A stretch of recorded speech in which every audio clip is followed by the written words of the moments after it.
ಭಗೀರಥ ಪೀಠದಲ್ಲಿ ಒಂದು ರಾಜ್ಯ ಮಟ್ಟದ ಒಂದು ಸಭೆ ಇತ್ತು. ಆ ಸಭೆಯಲ್ಲಿ ಸಮಾಜದ ಮುಖಂಡರು, ಆಮೇಲೆ ಬುದ್ಧಿಜೀವಿಗಳು, ಸಾಹಿತಿಗಳು, ಸ್ಟೇಟ್ ಆಫೀಸರ್ಸ್ಗಳು, ನೌಕರರು ಮತ್ತು ಎಲ್ಲರೂ ಅಲ್ಲಿ ಸೇರಿದಾಗ ಕೆಲವು ಅಲ್ಲಿ ಒಂದು ಸಂಘಗಳ ಒಂದು ಸಂಘಟನೆ ನಡೆಯಿತು. ಏನು ಸಂಘಟನೆ? ರಾಜ್ಯ ಸಂಘ ಮಾತ್ರ ಇದೆ, ಪೇರೆಂಟ್ ಬಾಡಿ ಅಂತ ಇದೆ, ಕರ್ನಾಟಕ ರಾಜ್ಯ ಉತ್ಪಾದನಾ ನೌಕರರ ಸಂಘ ಅಂತ ಇದೆ. ನಾವು ಪೇರೆಂಟ್ ಬಾಡಿ ಒಳಗಡೆ ನಮ್ಮವು ಅಂಗ ಸಂಸ್ಥೆಗಳನ್ನು ಮಾಡಿ ಅಂದ್ಬಿಟ್ಟು ಯುವಕರ ರಾಜ್ಯ ಉತ್ಪಾದನಾ ನೌಕರರು ಮತ್ತು ವೃತ್ತಿಪರರ ಕ್ಷೇಮೋನ್ನತಿ ಸಂಘ ಅಂತ ಇದೆಯಲ್ಲ, ವೃತ್ತಿಪರರಿಗೂ ಮತ್ತು ನೌಕರರಿಗೆ ಕೆಲವು ಸಮಸ್ಯೆಗಳು ವ್ಯತ್ಯಾಸ ಆಗ್ತವೆ, ದಯವಿಟ್ಟು ನಮ್ಮದೇ ಆಗಿರ್ತಕ್ಕಂಥ ಒಂದು ಸಂಘ ಮಾಡಿ ಅಂತ. ಆ ಸಂಘ ಮಾಡಿದಾಗ ಏನಾಯ್ತು ಅಂದ್ರೆ ಎಲ್ಲರ ಅಭಿಪ್ರಾಯಗಳನ್ನು, ಎಲ್ಲರ ಒಂದು ಅನಿಸಿಕೆಗಳು ಸ್ಟೇಟ್ ಆಫೀಸ್, ಅವಾಗ ಚಿನಿ ಅಂತ ಅವರು ಸ್ಟೇಟ್ ಆಫೀಸರ್ ಇದ್ರು. ಸೊ ಅವರಿಗೆ ಎಲ್ಲ ಹೇಳ್ಬಿಟ್ಟು ಅವಾಗ ಚರ್ಚೆ ಮಾಡಲಾದಾಗ ಏನಾಯ್ತು ಅಂದ್ರೆ ಅವಾಗ ಕೆಲವರು ಹೆಸರು ಸೂಚಿಸಿದಲ್ಲಿ ಇಲ್ಲ ಆ ಸ್ಟೇಟ್ ಆಫೀಸರ್ ಏನು ಭೀಮಪ್ಪರನ್ನ ನಾವು ಹೊಸ ಒಂದು ನೂತನ ಸಂಘವನ್ನು ರಚನೆ ಮಾಡಲಾಗಿದೆ. ಈ ಸಂಘದ ಅಧ್ಯಕ್ಷರಾಗಿ NP ಹನುಮಂತಪ್ಪರು ಒಬ್ಬ DCC ಬ್ಯಾಂಕ್ ಮ್ಯಾನೇಜರ್ ಅಧ್ಯಕ್ಷರಾಗಿದ್ದಾರೆ. ಅವರಿಗೆ ಹೃತ್ಪೂರ್ವಕ ಧನ್ಯವಾದಗಳು. ಹಾಗೂ ಈ ಸಂಘದ ಗೌರವಾಧ್ಯಕ್ಷರಾಗಿ ವಾಸುದೇವ್ ಟಿ ನಾವು ಸಮೇತ ಸಂಘದಲ್ಲಿ ಗೌರವಾಧ್ಯಕ್ಷ ಕೆಲಸ ಮಾಡ್ತಾರೆ. ಆಮೇಲೆ ಪ್ರಧಾನ ಕಾರ್ಯದರ್ಶಿಯಾಗಿ ಪ್ರಕಾಶ್ ಶಿಕ್ಷಕರು, ಇವರು ಸಹ ಪ್ರಧಾನ ಕಾರ್ಯದರ್ಶಿಯಾಗಿದ್ದಾರೆ. ಉಪಾಧ್ಯಕ್ಷರಾಗಿ ಯಕಪ್ಪ ಅವರು ನಮ್ಮ ಸಂಘ ಬಹಳ ಸಹಕಾರ ವ್ಯಕ್ತಿ, ಅವರು ಸಹ ಉಪಾಧ್ಯಕ್ಷರಿದ್ದಾರೆ. ಮುರಳಿ ನಮ್ಮ ನ್ಯಾಯಾಂಗ ಇಲಾಖೆಯಲ್ಲಿ ಸುಮಾರು ನಮ್ಮ ಜೊತೆಗೆ ಯಾವತ್ತೂ ಬರ್ತಾರೆ. ಅವರು ನಮ್ಮ ರಾಜಪ್ಪ ಇವು ಖಜಾಂಚನಾಗಿ ಹಾಕಿದ್ದಾರೆ. ಲೋಕೇಶ್ ಅಂದ್ರೆ ಜಗಲೂತರ ನಮ್ಮ ಮಾಸ್ಟ್ರು, ಅವರು ಅನಿವಾರ್ಯ ಕಾರಣದ ಬರೋಕ್ಕಾಗಿಲ್ಲ, ಅವರು ಸಮೇತ ಉಪಾಧ್ಯಕ್ಷ ಮಾಡಿದ್ವಿ, ಅವರು ಸಹ ಧನ್ಯವಾದಗಳು. ಶಿವಣ್ಣ ಶಿವಪ್ಪ ಅಂತೇಳಿ ಶಿಕ್ಷಕರು, ಅವರು ಸಮೇತ ಸಂಘಟನಾ ಕಾರ್ಯದರ್ಶಿಯಾಗಿ ಪರಶುರಾಮ್ KV ಜಗಳೂರು. ಆಮೇಲೆ ಶ್ರೀನಿವಾಸ ಬಿ ಅಂತೇಳಿ ನರಸೀಪುರ ಶಿಕ್ಷಕರು, ಇವರು ಸಹ ಸಂಘಟನಾ ಕಾರ್ಯದರ್ಶಿಯಾಗಿದ್ದಾರೆ. ವೆಂಕಟೇಶ್ ಅಂತೇಳಿ ಯುವಕರು ಭಾಳ ಉತ್ಸಾಹಿಗಳು, ಅವ್ರ ಮುಂದಿನೂ ಭಾಳ ಅವಕಾಶ ಇದಾವೆ, ಅವರು ಸಂಘಟನೆ ಕಾರ್ಯದರ್ಶಿಯಾಗಿದ್ದಾರೆ. ದಯಾನಂದ್ ಅಂತೇಳಿ ಜಲ್ಲೂರು, ಇವರು ಸಹ ರೈಲ್ವೆ ಡಿಪಾರ್ಟ್ಮೆಂಟರು, ಇವರು ಸಹ ಸಂಘಟನೆ ಕಾರ್ಯದರ್ಶಿಯಾಗಿದ್ದಾರೆ. ಆಮೇಲೆ ನಮ್ಮ ನಾಗಕುಮಾರ್ ಅಂತೇಳಿ ರೈಲ್ವೆ ಡಿಪಾರ್ಟ್ಮೆಂಟ್, ಇವರು ಸಹ ಸಂಘಟನೆ ಕಾರ್ಯದರ್ಶಿಯಾಗಿದ್ದಾರೆ. ನಮ್ಮ ಸಹ ಕಾರ್ಯದರ್ಶಿಯಾಗಿ ಪರಶುರಾಮ್ ನಮ್ಮ ವಿಜಯ್, ಅವರು ಸಹ ಒಂದೇ ಪೋಸ್ಟ್ ಸಹ ಕಾರ್ಯದರ್ಶಿ ಮಾಡಿದ್ರು. ಅವ್ನ ನಿರ್ದೇಶಕಿ ನಮ್ಮ ಪರಶುರಾಮ್ ಅಂತೇಳಿ ಪೊಲೀಸ್ ಡಿಪಾರ್ಟ್ಮೆಂಟ್, ಅವ್ನು ಸಿದ್ದಪ್ಪ ಅಂತೇಳಿ ಹರಿಹರ್ ತಾಲೂಕು, ಅವರು ಸಮೇತ ಬಂದಿಲ್ಲ. ಆಮೇಲೆ ಕೈವಸಪ್ಪ ಪೊಲೀಸ್ ಅಂತೇಳಿ ಪೊಲೀಸ್ನವರು, ಇವರು ಸಮೇತ ನಮ್ಮ ಶಿವಮೂರ್ತಿ ಯುವಕರು, ಅವರು ಸಮೇತ ನಿರ್ದೇಶಕರಿದ್ದಾರೆ. ಆ ಸಂದೇಶ್ ಅಂತೇಳಿ DCC bank manager, Honnali taluk, ಅವರು ಸಂಘದ ಉಪಾಧ್ಯಕ್ಷರಾಗಿ ಕೆಲಸ ಮಾಡ್ತಾರೆ ಹೊನ್ನಾಳಿ ತಾಲೂಕಿಂದ, ಅವರು ಸಹ ಅಭಿನಂದನೆಗಳು. ಕ್ಷೇತ್ರಪ್ಪ ಅಂತೇಳಿ ನಮ್ಮ ಚನ್ನಗಿರಿ ತಾಲೂಕು ಉಪಾಧ್ಯಕ್ಷರು, ಅವರು ಸಮೇತ ಬಂದಿಲ್ಲ, ಅವರು ಸಹ ಉಪಾಧ್ಯಕ್ಷ ಮಾಡ್ಕೊಂಡಿವಿ. ಅವನು ಮೂರ್ತಿ ಅಂತೇಳಿ ಅಬಕಾರ ಇಲಾಖೆಯಲ್ಲಿ ಕೆಲಸ ಮಾಡ್ತಾರೆ, ಅವರು ಸಹ ಸಂಘದ ನಿರ್ದೇಶಕರೇ ಆಗಿದ್ದಾರೆ. ಒಟ್ಟು 22 ಜನ ಇದೆ. ಉಳಿದಂಥ ಹುದ್ದೆಗಳು ನಾವು ಇನ್ನು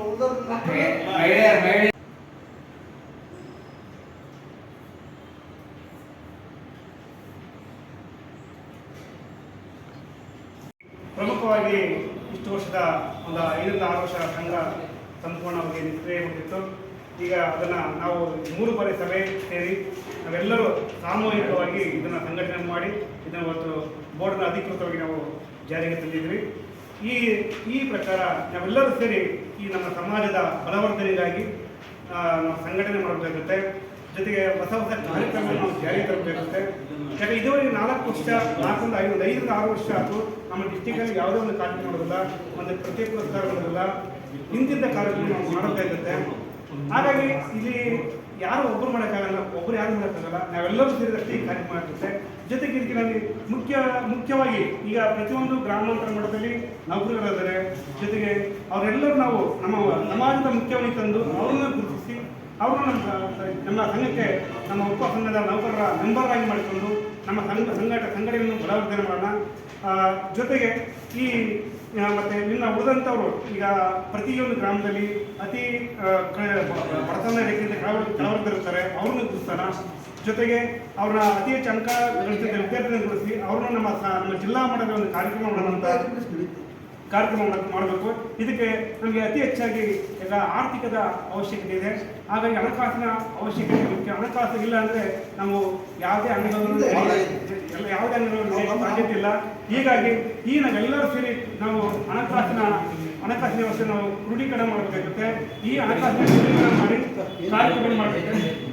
ಇದೇ ರೀತಿ ನಾವೆಲ್ಲರೂ ಪ್ರತಿಯೊಬ್ಬರು ನಿಮ್ಮ ಊರಿನಲ್ಲಿ ನಿಮ್ಮ ಗ್ರಾಮದಲ್ಲಿ ಪ್ರತಿಯೊಬ್ಬರು ಹಣಕಾಸಿನ ವ್ಯವಸ್ಥೆಗೆ ಸದಸ್ಯರನ್ನು ಗುರುತಿಸಿ ಮೆಂಬರ್ಸ್ ಮಾಡಿ ನಾವು ಈ ಕಾರ್ಯಕ್ರಮ ಮಾಡೋಣ ಅಂತ ಹೇಳ್ತಾ, ಜೊತೆಗೆ ನಾವು ಜಿಲ್ಲಾ ಮಟ್ಟದಲ್ಲಿ ನಮ್ಮ ರಾಜ್ಯ ಅಧ್ಯಕ್ಷರ ನಾಯಕತ್ವದಲ್ಲಿ ಇದನ್ನು ನಮ್ಮ ಜಿಲ್ಲಾ ಮಟ್ಟದ ಪ್ರತಿಯೊಬ್ಬಸ್ಕಾರ ಮುಂದೆ ಮಾಡ್ತಾರೆ ಅಂತ ಹೇಳ್ತಾ ನಾನು ಎರಡು ಮಾತು ಮುಗಿಸ್ತೇನೆ. ಈ ಮಠಕ್ಕೆ ಬರೋಕ್ಕಾದ್ರೆ ನನ್ನ ಸಮಾಜದ ಬಗ್ಗೆ ನಾನು ಜುಳು ತಾಲೂಕಿನಲ್ಲಿ ಈ ಸಮಾಜದ ಬಗ್ಗೆ ಒಬ್ಬರೇ ಯಾರಿಲ್ಲಪ್ಪ ಅಂತ ನಾನು ತಿಳ್ಕೊಂಡಿದ್ದೆ. ನಾನು ಯಾರು ಇಷ್ಟು ಬರೋಕೆ ನನ್ನ ಸಮಾಜದ ಭಜನ್ ಸರ್ ಫಸ್ಟಿಗೆ ಪರಿಚಯ ಆಗಿದ್ದವು.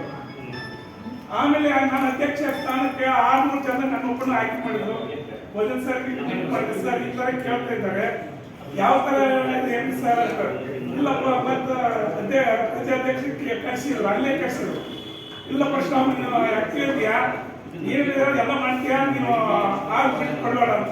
ಅಲ್ಲಿಂದನೂ ನನಗೆ ಹುಮ್ಮಸ್ ಬಂತು.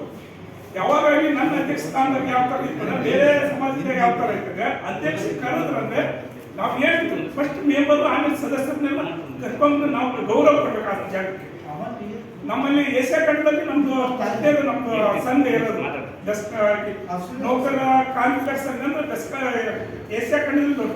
ಅದಕ್ಕೆ ಹೆಂಗೆ ಬರ್ಕೊಡ್ತೀವಿ ನಾವೆಲ್ಲ ಸೇರಿ ಅಧ್ಯಕ್ಷ ಸ್ಥಾನಕ್ಕೆ ಯಾವಾಗಲೂ ಕೇಳಿದ್ವಿ ನಂದು ಅದು ಐತಿ ಇವತ್ತಂತ ನಾವು ಫಸ್ಟ್ ನಾವು ಬಂದು ಹಿಂದೆ ಬರ್ತಾರೆ.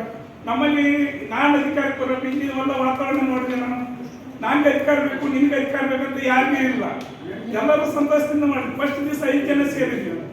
5 ಆಮೇಲೆ ಏನಪ್ಪ ಹಿಂಗಂತ ಹಂಗೆ ರಾಜ್ಯಾಧ್ಯಕ್ಷರ ಹತ್ರ ಮತ್ತು ನಮ್ಮ ರಾಮಪ್ಪ ಸರ್ ಹತ್ರ ರಿಕ್ವೆಸ್ಟ್ ಮಾಡ್ಕೊಂಡ್ವಿ.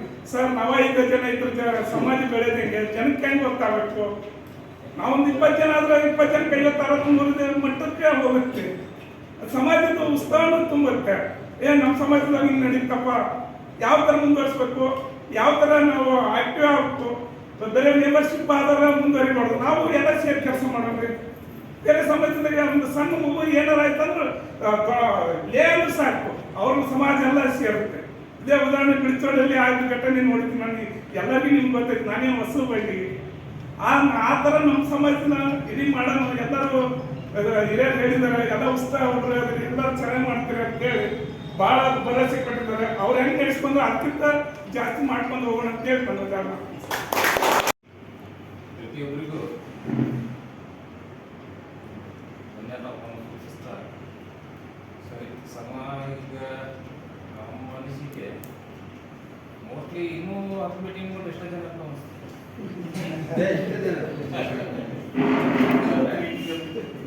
ಸಮಾಜದ ಬಾಧ್ಯತೆ ಯಾರಿಗೂ ಇಲ್ಲ. ಅದಕ್ಕೆ ನಮ್ಮ ಚಂದ್ರಪ್ಪ ನೋಡ್ಕೆ ನೀವು ನೋಡೋಣ, ನಾವು ಅನ್ಕೋ ಸಾಕೆ ನೋಡೋಣ ನೆಕ್ಸ್ಟ್ ಮೀಟಿಂಗ್ ನೋಡೋಣ ವಿನಂತಿ ಮಾಡಿ 12ನೇ ತಾರೀಕು ಬರ್ರಿ, 5 ಜನ ಕರ್ಕೊಂಡ್ ಬರ್ರಿ ಅಂತ ನಾವು ಬಹಳ ಅನುಭವಿಸಿದ್ವಿ, ಮಾಡಿದ್ವಿ. ಅಲ್ಲಿ ಒಂದು ಸಮಾಜದ ಮಾತು ಹಣ ಹೊಂಟಿದ್ದೆ ಸಂಚಾರ, ಅಲ್ಲೋಗಿದ್ದೆ ಡೇಟಾ, ಇಲ್ಲೋಗಿದ್ದೆ ಬರ್ತಾನ ಇನ್ನೊಂದು ಸರಿ. ಏನೇ ಕಾರಣ ಇದ್ರು ಈಗ ಅವ್ರಿಗೊಂದು ಮಾಹಿತಿ ಕೊಟ್ಟರು. ಈಗ ನೆಕ್ಸ್ಟ್ ಸಲ ಇನ್ನೊಂದ್ಸಲಿ ಕರೆದಾಗ ಅವ್ರಿಗೆ ಹೇಳ್ತಿರ್ಬೇಕು, ಹೋದ್ ಸಲ ಕರೆದ್ರು ಈ ಸರಿ ಕರೆದಾಗ ಮತ್ತೆ ನೋಡೋದು 2ನೇ ಸಲ ಮತ್ತೆ ತಕ್ಷಣ ಬೇಡ ಅಂತ ನಾನು ಬರ್ತಾರೆ. ಬಂತು ಅನವಶ್ಯಕ. ಈಗ 10 ಜನ ಸುಮ್ಮನೆ ಉಪಯೋಗದಾಗ ಒಂದು ಸುಮ್ಮನೆ ಕೇಳೋದು, ಒಬ್ಬನು ಸಮಾಜದ ಬಾಧ್ಯತೆ ಗೊತ್ತದಲ್ಲಿದ್ರೆ ಅವನು ಸಮಾಜ ಕಾಪಾಡ್ತಾರೆ. ಮತ್ತೆ ಸುಮ್ಮನೆ ಕಾರ್ಯಕ್ರಮ ಮರಿ ಹೋಗಿ ಬರೋಣ ಕುತ್ಕೊಂಡು ನಮ್ಮ ಕೆಲಸ ಬಿಟ್ಟು ಇವ್ರು ಒಳ್ಳೆ ಸಂಘ ಹಾಕ್ತಾರೆ ಅನ್ನೋ ಜನ ಭಾಳ. ಅದ್ರಾಗೂ ನಮ್ಮ ಕಡೆಯಿಂದ ಭಾಳನೇ ಭಾಳ. ಇದೇ ಒಂದು ಸಂಘ ಬೇರೆ ಕ್ಯಾಸ್ಟ್ ಜಸ್ಟ್ ಮೆಸೇಜ್ ನೋಡ್ಕೊಂಡು ಗೊತ್ತು. ಈಗ ಮೆಸೇಜಲ್ಲಿ 10 ಸಲ ಫೋನ್ ಮಾಡ್ರಿ, ನಮ್ಮ ಮನೆ ವೈಯಕ್ತಿಕ ಕಾರ್ಯ ಮಾಡ್ದಂಗೆ ಮಾಡಿದ್ರು ಸಮಾಜ ಅಂತ ಬರೋಗ್ತಾ ಇರಲ್ಲ. ಅದೇ ಒಂದು 10 ಕುರಿ ಕಳಿಸೇವಿ ಅನ್ಲಿಮಿಟೆಡ್ ರೀಚ್ ಅಂತ ನೀವು ಒಂದು ಮೆಸೇಜ್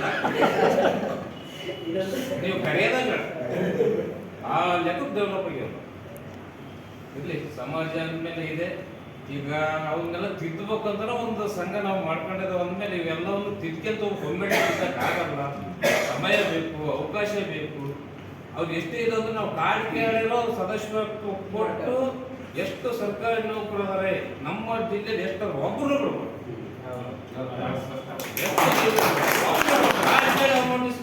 ಸದಸ್ಯತ್ವ ಸೇರ್ಸೋಣ ಅಪ್ಲಿಸ್ಟ್ ಅವ್ನು ಬೇಕಾದ್ರೆ ಒಂದು ಸಾವಿರ ಹೋಗಿ ಏನಾದ್ರು ಅಂತರ ಉಳ್ಳತರ ಹೋಗೋಣ